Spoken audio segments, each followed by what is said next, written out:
Here's the problem no one told you. Training that only explains what to do does not teach people how to consistently do it.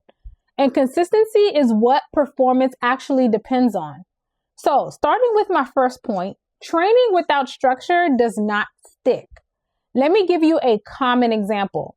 You train your team on a process. You show them step by step. You explain why each step even matters. You write it down. Now, at first, things look better. Then slowly, shortcuts start to happen. Steps get skipped. Details missed. Quality drops. So you retrain.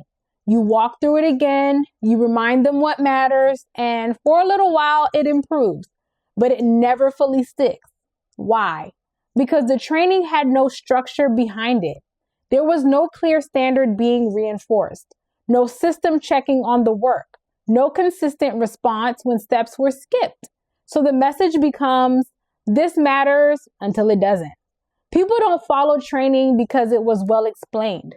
They follow training because the system around them makes it non-negotiable. Before I move on, let me pause here because this is usually where leaders realize something important. If you're listening to this and thinking, okay, this explains exactly what's going on with me and my team, you're not alone. Most leaders don't need another tip. They need clarity. That's why I built a free leadership assessment. It's not a personality test. It's not a motivational quiz. It's a practical breakdown that shows you where your training is actually breaking down, where accountability is unclear, and where you're carrying more than you should. If you want to know why your team keeps slipping back after training, that assessment will show you clearly. You can take it before you change anything, so you're not just guessing your way through. The link is in the description. Now, let me keep going because the next part explains why so many leaders stay stuck even after they see the problem. Now, here's the truth. Most leaders weren't taught how to train. They were taught how to talk.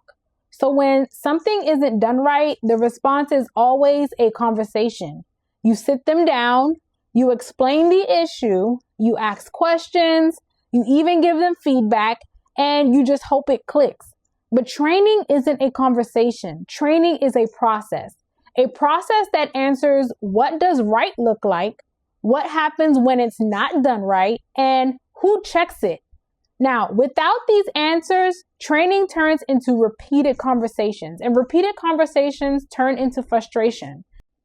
Now, retraining is usually a sign of unclear accountability. So let's talk about the retraining. Most leaders retrain because they think the problem is understanding. But most of the time, the problem is accountability. Your team knows what to do. They've been shown what to do. They've even been told what to do. What they don't know is what happens if they don't do it. So the behavior becomes optional. Some days they do it right. Some days they don't. And the real problem, the consequence is another conversation. That teaches people something very clearly. This isn't urgent. Strong training systems remove the confusion. They make expectations clear. They make follow-through predictable. They make correction normal, not emotional. Now, here's the shift that changes everything. Training is not about explaining harder.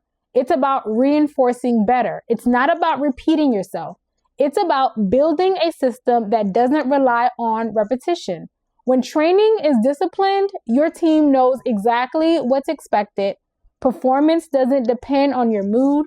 Correction feels fair and consistent.